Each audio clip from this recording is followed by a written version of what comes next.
What if playing the harp felt easier, the way you thought it would be, not because you practiced more, but because you finally understood what was getting in your way?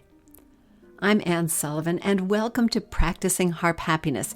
Here, we tackle the real challenges harpists struggle with: the sticky passages, the tricky fingerings, prepping for performance, and all the ingredients that go into making music sound the way you want it to. I've studied with world-class harpists, taught at a top conservatory for 20 years, and I love playing the harp. But what I love just as much is breaking down the real challenges harpists face and turning them into clear step-by-step solutions, the same ones I teach my students and use myself. So if you're ready to play the music you love with more confidence, clarity, and joy, you're in the right place. So let's get started. Welcome to the show. I have to tell you, I'm kind of a Christmas carol geek, if there is such a thing. I've always enjoyed playing Christmas carols, and even as a young person, I was fascinated by where they came from. You know, their origins, translations, composers, text sources, etc. For me, the stories behind the carols were kind of a history and a geography lesson rolled up into the magic and the meaning of Christmas. I still think that the origin stories are what really held my interest then and hold it now. I mean, the writing of Silent Night because a church organ in Austria was damaged, or the composition of O Holy Night as a dedication piece to a renovated organ in France are stories that aren't just interesting, though. They shape how I think about those songs and how I play them, and certainly how I arrange them as well. So today, I want to share the backstories to 3 carols. Now, I know you're familiar with these carols, but you may not be familiar with their origin stories. And if you're like me, you love hearing insider scoops. And these are backstories you probably won't hear anywhere else. What's more, these 3 carols all share similar ethnic roots. They are all, to some degree at least, Czech, like the Czech Republic. So I think all of these stories are interesting, and I think I can guarantee that at least one of these connections will surprise you. What I hope is that you learned something that will give you a new connection to the music itself, so that when you play these carols, or even when you hear them, they resonate in a little more personal way because you know just a little bit more about them. It's kind of like discovering something new about a friend you've known for years, something that adds a new layer of interest and delight. So if you're ready, sit back with your cup of coffee, and I'll tell you a story or two. I don't want to leave you hanging, though, so if you want a little bit more information about that Silent Night story or the O Holy Night story, I have done blog posts about each of those, and so I have put links to those blog posts in the show notes so you can go back and you can read what I wrote about the origin stories for Silent Night and O Holy Night. Both kind of interesting stories and a little bit more familiar, perhaps, than the ones I'm going to talk to you about today. Okay, now we can get started.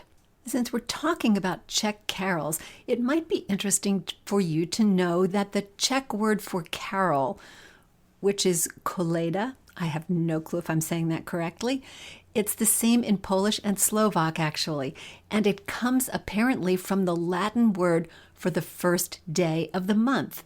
And probably that's because for the ancient Slavic people, and people in other parts of the world as well, the day following that winter solstice at the end of December was the first day for them not only of a new month, but of the new year. And it was an occasion for celebration and therefore singing. So this is kind of the thought behind where the idea of carols in this particular area of the world came from.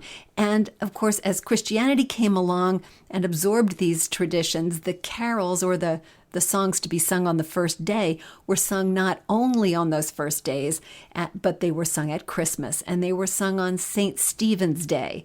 St. Stephen was a martyr, and his day is celebrated the day after Christmas. On New Year's Day, which would have been different depending on when you were living. Remember, the Gregorian calendar and the Julian calendar are different, right? And it probably would have been sung at Epiphany on January 6th, which is the Three Kings Day in lots of places. And so this is the kind of thing we're talking about. So the roots of the carol, at least in Czech tradition, come back from those firsts, the songs that were on the first day. And so the first song that we're going to consider, our first backstory, actually has its roots that far back musically. Okay, well, maybe not that far back. This particular carol actually dates from the 17th or early 18th century, and it relates to a Bohemian, which of course is Czech, right? Bohemia. So a Bohemian shepherd tradition. And this was a song that was sung outdoors. So this is a very outdoorsy kind of a carol, and it's usually referred to in English by the title, Come All Ye Shepherds. I grew up knowing it as the Bohemian Bell Carol. You've heard it, even if you don't know the name. And this is the least familiar of the three carols we're talking about today. So I recorded this carol for my Break Forth CD. So let me play a little bit of that for you now so that you understand the carol we're talking about.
I love this carol. It's so happy. It's so joyful.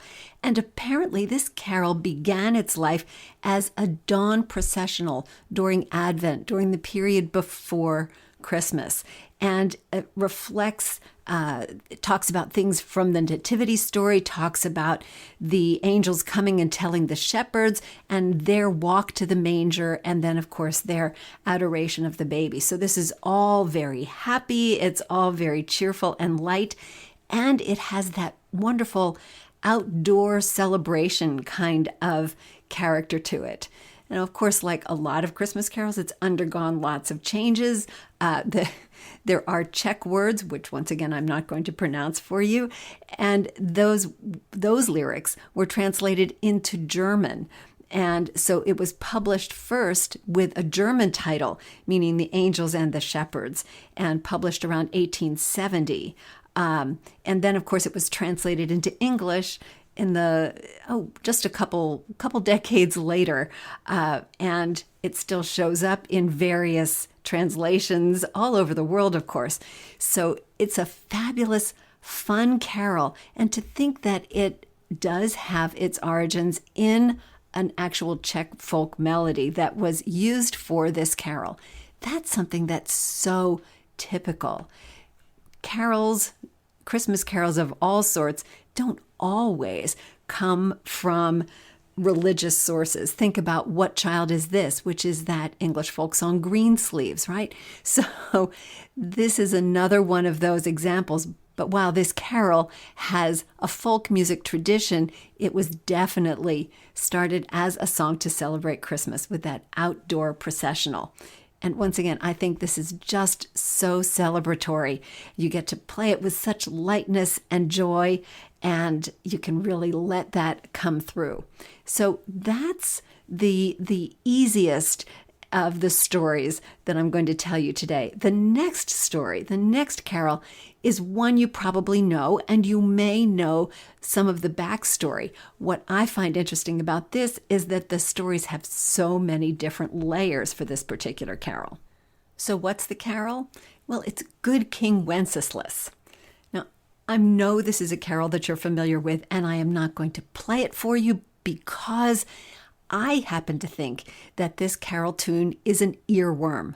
I mean, once I get this in my head, it sticks. And I'm a person who knows the words to all the verses of Good King Wenceslas, and I've always been amused by it. But once it starts going through my head, it stays there. So I'm not going to give you any added fuel for that if you're the person that this happens to as well. So Good King Wenceslas is a great Christmas carol. And what's interesting about it is that it's one of the few that is based around a real historical figure. I mean, Wenceslas was a real person. He wasn't exactly a king. He was a duke.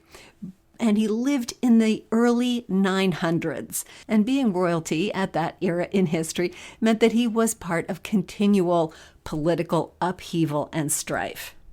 Now, this part of the story is hardly Christmassy or Christmas carol-y, but it's typical of political happenings at that point.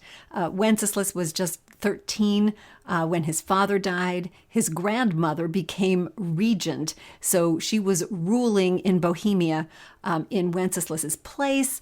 And Wenceslas's mother didn't like that, so she arranged to have the grandmother killed. This was the kind of thing that was going on. And of course, Wenceslas finally became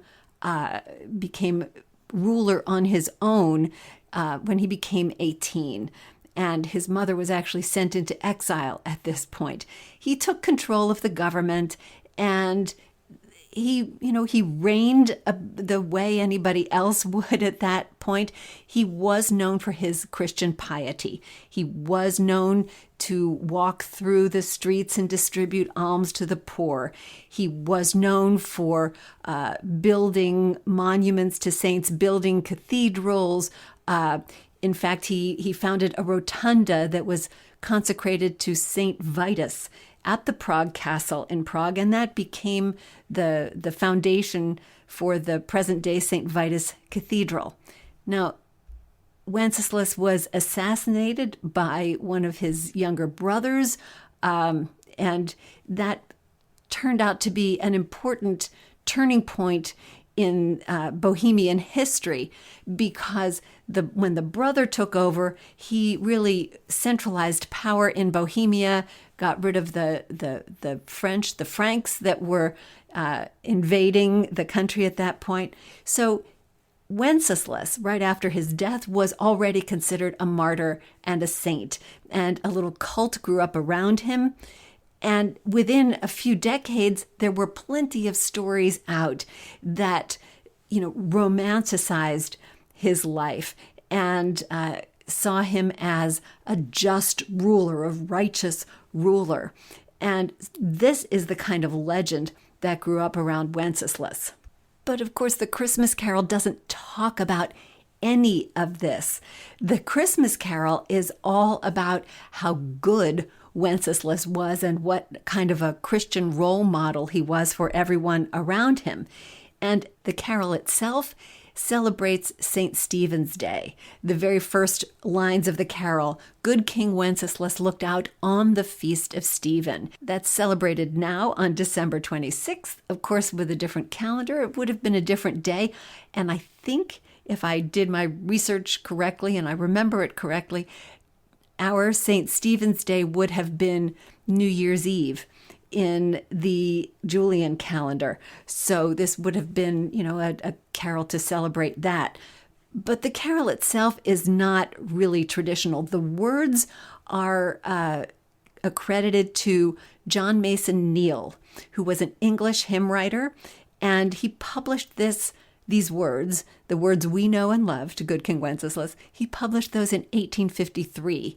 Now, it may be a translation of a Czech poem. It's a little bit hard to tell, but the words themselves come from John Mason Neale. Now, the words that Neale wrote have been roundly criticized. All kinds of scholars have condemned them as poor and commonplace, or doggerel, or just unnatural, and calling on tradition when there's nothing traditional about them. So the words have not been particularly well thought of, except perhaps by those of us who just enjoy singing them. The tune is another story again. The tune itself is actually quite old and comes from not a Christmas carol, but a spring carol, a carol called Tempus Adest Floridum. The blooming time is here. It's a 13th century spring carol that was first published in a Finnish songbook, like Finland Finnish. So this is something that Neale borrowed, we'll take it from this book, we'll put it to this. And so he was the one who combined this particular happy springtime blooming song with these words about good King Wenceslas, who was a duke, but was a saint, is a saint. And of course, this particular tune has been used for all kinds of other words to secular songs, words to other hymns. Mary Gently Laid Her Child is another Christmas hymn that uses the same tune. That's not unusual. We borrow tunes all the time. But it's sort of interesting that our traditional Christmas carol is a spring carol tune with words about a bohemian duke who wasn't really a king, but was a very good person and is a saint. And those words were written by an Englishman in the 19th century, and here we have them. And so we treat it as a traditional Christmas carol, and you know what? It's part of my tradition, so I think that makes it traditional, and maybe it's part of your tradition too. One note before we talk about our last carol. I had mentioned that there were so many writers who were critical of the text that John Mason Neale wrote for this carol, his version of the story of Good King Wenceslas. There were some more contemporary writers writing within the last 10 years who feel very differently about those words. One of these is Brian Scott, who wrote a book called But Do You Recall? 25 Days of Christmas Carols and the Stories Behind Them. And in response to the idea that the Oxford Book of Carols was so critical of John Mason Neale's words, he says, "Thankfully, they were wrong, for the carol still reminds us that the giving spirit of Christmas should not happen just on that day." And there are some writers from the British Museum who also are very much in favor of John Mason Neale's words, saying, well, the text could have been awful, but it isn't. It's magical. You remember it because the verse just works. Yeah, I think there is some magic there. And that brings us to our last carol story for today. This particular Christmas song is perhaps one of the most loved Christmas songs ever. And it has an interesting backstory in that it's such a complicated one in a totally different way from the complication of the historical Wenceslas. This is just an interesting combination of things that came to be transformed into this Christmas song that we love so much. And I think that transformation is what I really want to focus on here, because I think there's a transformation in the song itself, but the song itself is the product of so much transformation. So here's how it started. I know I'm not telling you what the song is yet. You might have to guess, but I'll tell you in a minute. So there is a Czech folk melody that apparently served as an inspiration for this particular carol. Now, I say apparently because there is some sort of loose association with a particular Czech carol, but yet there are people in the know who claim that it's not related to it at all. However, when the tune was first written in manuscript and set as a chorale, it is given the heading, this manuscript, the original manuscript, shows the heading Czech Carol, freely transcribed by KKD. So those are the initials of the composer Catherine Kennicott Davis. Catherine Kennicott Davis was born in Missouri in 1892, died in 1980 in Massachusetts. She was a well-educated musician, having studied at Wellesley College and then at New England Conservatory. She studied with the composer Nadia Boulanger in Paris. She wrote over 600 compositions, many of them choral compositions. She was well respected. And in fact, you might know one of her other compositions. She wrote the words for Let All Things Now Living, a Thanksgiving hymn, Let All Things Now Living. It uses the Welsh folk song, the Ash Grove, for its tune, but she wrote those words. So this was the heading that was at the top of the original manuscript for this particular Christmas song we're talking about. But then the initials KKD were crossed out and they were replaced with C.R.W. Robinson, which was a pseudonym that Davis used occasionally for her publishing. The song itself seemed charming enough, but didn't have a lot of popularity.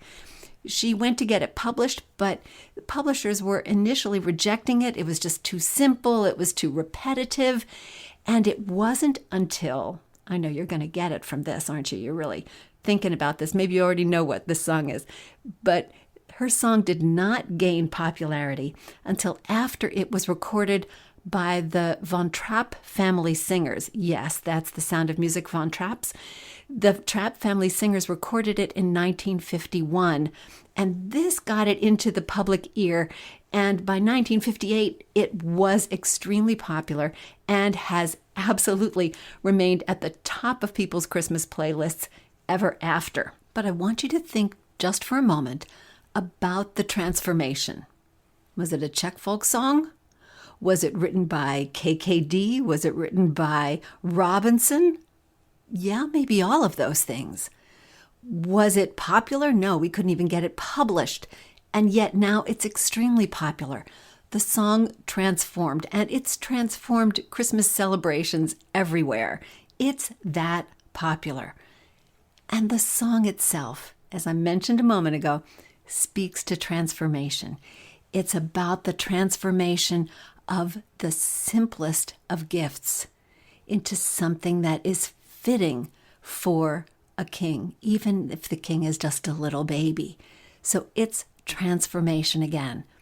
Okay, so have you guessed it? What's the song she wrote? Well, its official title is The Carol of the Drum, but most of us just call it The Little Drummer Boy. That's the Christmas carol that was written by Catherine K. Davis in 1941. And does it have a Czech connection? Maybe. But really, does it matter? Because it has a connection to all of us. We all can feel that. That simple quality that the publishers didn't like is something I think we can all connect to. And whether or not this is on your list of overdone Christmas carols, think back to the first time you heard it and how it affected you. Because there's something that affects all of us with that particular song. So let's take just a moment and reflect. 3 very different Christmas songs, 3 very different origin stories, and yet they all speak to one thing. And I think that what they speak to for us as harpists is they speak to our connection with the music. A little bit of inside information, a little bit of that background colors our experience of the piece. It changes the way we think about it when we practice it and when we play it. It brings us into its world just a little bit more. This is what I talk about when I talk about connection with our music being so important, that just knowing a little bit can create a huge change in how we think about the music, and it can affect how we practice it, because now we have a reason to make it sound a particular way. It has a message that it speaks to us and that we want to convey to a listener. But it also colors our attitude when we play it. Not just that we play it differently for a listener, maybe we play it with more expression or a different kind of feeling or a different understanding, but it allows us to absorb ourselves in the music, to become less self-conscious as we play for others. And that's where we want to be. Playing our music, sharing our music is about the connection that we're making with our listeners, not just from our playing to their ears, but from the music itself and the way it lives in us to the way we hope it connects with them. Perhaps that's a little bit deep, but it's Christmas time and I'm thinking about deep things. So that's what I wanted to share with you today. A little bit about the stories, just some little interesting tidbits about 3 pieces that we've played and maybe not known very much about other than the fact that we like them, but also about what playing means and how it can mean more when the music means more to us. Well, that's all for today. Don't forget that I've put a couple of links in the show notes to blog posts about stories about other Christmas carols in case you're interested in that. Next week on the podcast, being as close to Christmas as we are, I'm in that holiday mood and it's all about music. I'll just have some special music for you on our podcast next week. Until I talk to you then, remember every day is a day you can add more harp happiness to the universe, to your world, and to your spirit. And all you have to do is play. Thanks so much for listening, and I'll see you next time. Enjoyed today's episode?